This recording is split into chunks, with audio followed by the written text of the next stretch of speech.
Je fis là connaissance avec Monsieur de Légal, avec un Monsieur Husson, avec Philidor, avec tous les grands joueurs de ce temps-là, et n'en devins pas plus habile. Jean-Jacques Rousseau, Les Confessions. Chers amis de la toile et des tableaux de maths, salutations respectueuses.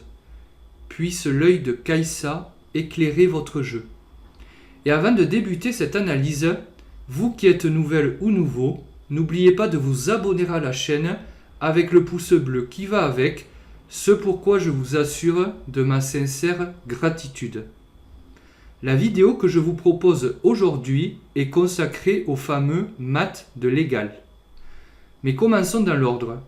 François-Antoine de Kermour, sire de Légal, né en 1710 et mort en 1792, était un échéquiste. Habitué du café de la Régence à Paris, il s'y distingua sans conteste comme l'un des plus brillants joueurs du XVIIIe siècle. Il eut pour élève un certain François-André d'Anican Philidor ou, selon les sources, Louis-André d'Anican Philidor, compositeur de musique et théoricien échiquéen de renom, sur lequel nous reviendrons, et dont le fameux adage « Les pions sont l'âme du jeu d'échecs » est resté célèbre.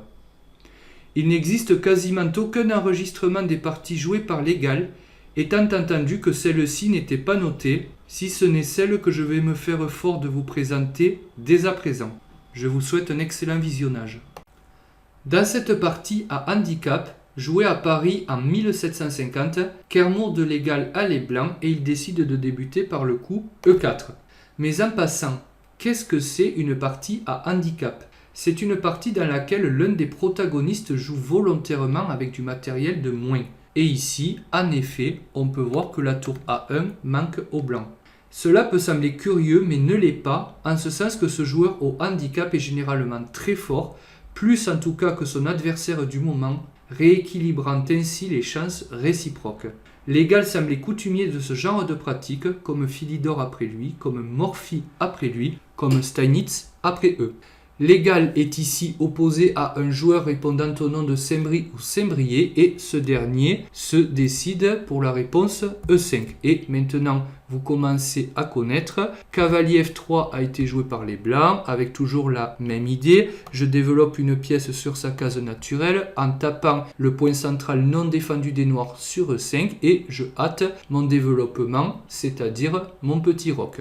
Et maintenant, D6 a été répondu par les noirs, qui ne se décident pas à défendre le pion avec le cavalier en C6, que l'on voit pourtant depuis le début sur cette chaîne. Alors, quelle est l'idée de D6 ? Première chose assez drôle à noter, c'est que la seule partie qui nous soit parvenue de Légal a été jouée sur ce qu'on appelle une défense Philidor, caractérisée en effet par le coup D6 après le coup cavalier F3 des blancs attaquant le pion noir E5. Et l'idée de la Philidor, qu'est-ce que c'est ? Eh bien c'est que le cavalier va en fait transiter par D7 non par C6, d'où il protégera déjà le point en E5, première chose, mais en même temps, il ne bloquera pas le pion C7 des noirs, de telle manière que celui-ci sera libre d'avancer, généralement sur C6, soutenant ainsi la poussée des noirs thématiques en B5, qui viendrait annexer de l'espace à l'aile dame, et serait même susceptible de venir déstabiliser un cavalier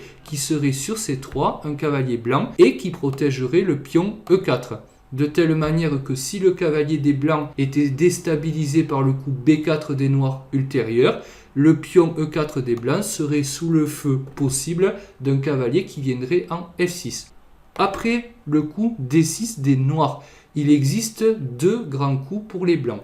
Il existe d'abord le coup D4, prenant appui au centre, c'est tout à fait naturel, mais également le coup joué dans la partie, le coup fou C4 qui continue le développement et en même temps rend possible maintenant le petit roc des blancs. Fou G4 de la part des noirs, le fou vient directement se développer en clouant de façon relative le cavalier en F3 et cavalier C3 maintenant de la part des blancs qui vraiment ne diffèrent en rien leur développement et sortent leurs pièces le plus rapidement possible. Et ici, les noirs ont joué déjà l'erreur décisive au 4e coup puisqu'ils ont joué G6. Un coup qui se comprend tout à fait puisque dans la Philidor, le fou généralement vient sur E7 mais il est passif, retranché derrière sa chaîne de pions C7, D6 et E5, raison pour laquelle ici on préfère le mettre en fianchetto,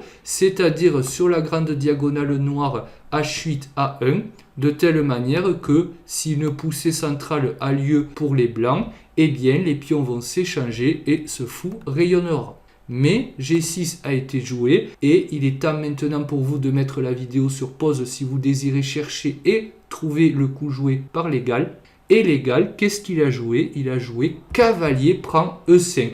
Superbe, et cette partie qui est la seule qui nous soit restée de lui nous montre déjà un niveau exceptionnel pour l'époque, puisque déjà un sacrifice de dame au 5e coup. En effet, fou prend D1 a été joué dans la partie, mais commençons par nous demander que se serait-il passé si jamais c'est le pion D6 qui avait pris le cavalier généreusement offert sur E5. Eh bien, les blancs ont déjà pris le pion en E5 et maintenant ils vont récupérer le fou de case blanche des noirs et ils ont ainsi gagné un pion. En même temps, ils ont fait main basse sur la paire de fous, mais ça c'est une autre histoire. Wilhelm Steinitz n'était pas encore entré dans l'arène internationale puisqu'il n'était pas encore vivant à cette époque et on ne connaissait donc pas la fameuse paire de fous et sa puissance dans les positions dites ouvertes, mais qu'importe, les blancs ont tout de même fait main basse sur la paire de fous et peut-être l'égal à son niveau avait-il déjà compris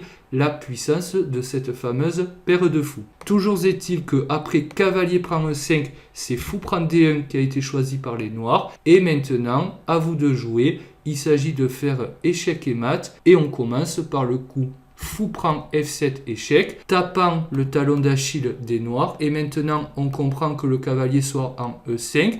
Il avait en fait besoin d'être là pour sécuriser le fou sur F7, rendant le coup des noirs forcé, le coup roi E7, après quoi cavalier D5, échec et mat, donc un superbe tableau de mat en plein centre de l'échiquier avec les deux cavaliers et le fou, et ce mat est resté célèbre au point qu'on le connaît maintenant sous le nom de mat de l'égal, et il me paraît ici judicieux et juste d'apporter une petite précision. J'aurais bien sûr pu enregistrer cette vidéo sous la playlist piège d'ouverture, mais ce mat est à ce point connu par lui-même et pour lui-même qu'il me paraît aujourd'hui plus important pour les étudiants désireux de progresser, de le connaître en tant que tel, plutôt que de l'apprendre comme un vulgaire piège d'ouverture qu'on risquerait d'oublier quelques temps après. Voilà, cette vidéo est maintenant terminée, j'espère qu'elle vous a plu. Si c'est le cas, n'hésitez pas à vous abonner et lâcher un petit pouce bleu, ça fait toujours plaisir. Et moi je vous dis à très bientôt pour une prochaine vidéo.